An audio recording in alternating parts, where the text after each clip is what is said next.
Are you serious right now? Because what just happened on SmackDown might go down as one of the most confusing and downright frustrating calls we have ever seen from Nick Aldis during his time as general manager.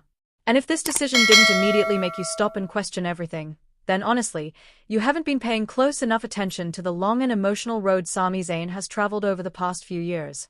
In a move that feels completely out of left field, Aldis has officially banned Sami Zayn from being at ringside and even from appearing backstage on SmackDown. Yes, you heard that correctly. A ruling so tone-deaf and so wildly questionable that fans everywhere are trying to figure out what the actual logic behind it could possibly be. This is the very same Sami Zayn who sacrificed his body and his pride for the bloodline, the same man who took brutal beatings week after week simply out of loyalty, the same competitor who endured humiliation after humiliation before finally standing up for himself and earning the respect of the WWE Universe.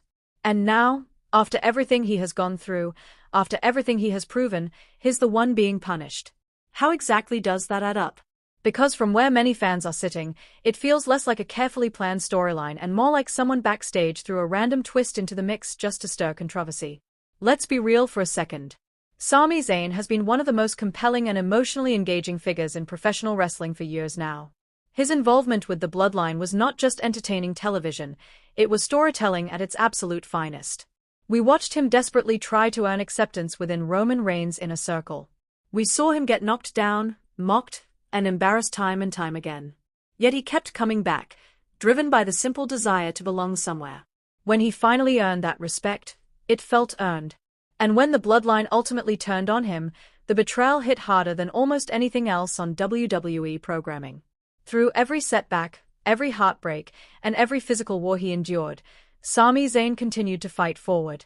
He evolved into the ultimate underdog, the kind of hero fans genuinely rally behind. Winning the Intercontinental Championship only cemented his status as one of the most beloved babyfaces on the roster. His connection with the audience wasn't manufactured, it was built through years of authentic storytelling.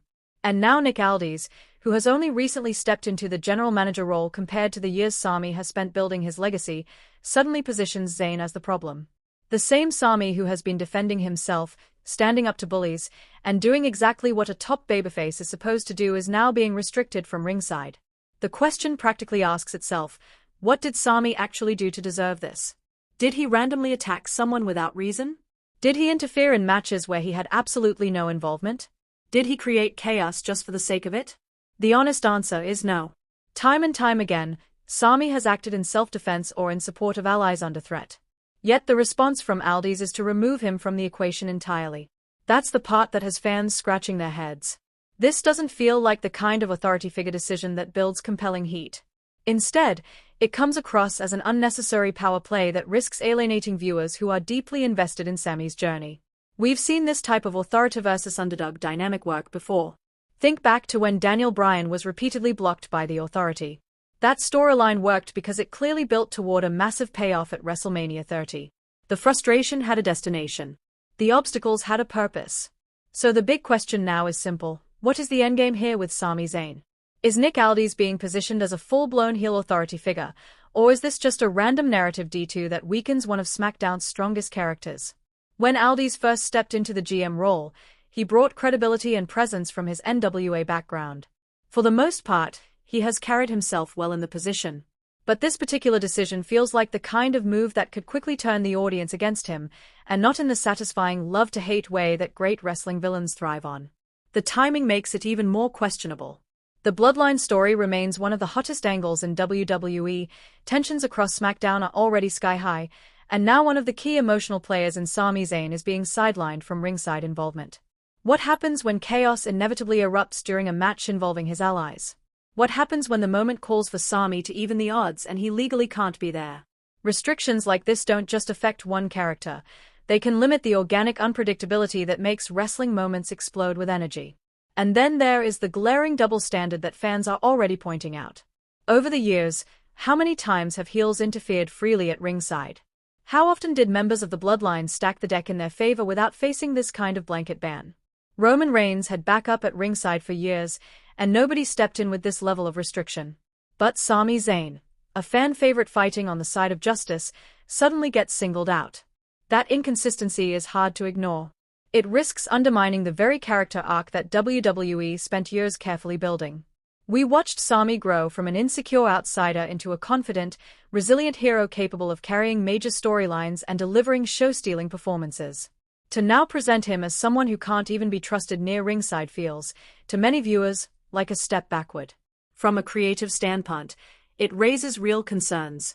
Instead of elevating rivalries through layered storytelling, this kind of blanket ban can feel like a shortcut, a quick way to manufacture drama without fully thinking through the long-term payoff.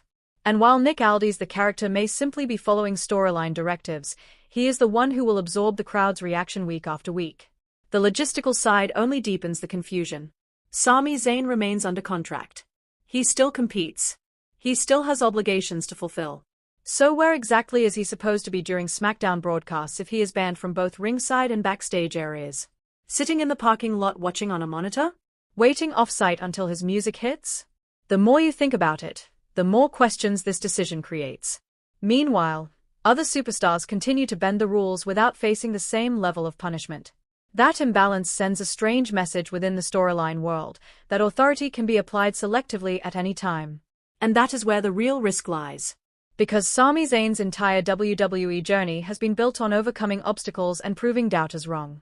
Every setback in his career has typically fueled his rise. But this particular restriction doesn't feel like a meaningful hurdle yet. It feels like a pause button on one of SmackDown's most emotionally resonant characters. Now the WWE Universe is left watching closely, wondering whether this controversial call from Nick Aldis is the beginning of a bigger master plan or simply a misstep that needs serious course correction. One thing is certain, if this situation continues to escalate, the fallout could reshape not only Sami Zayn's path on SmackDown but also the perception of authority.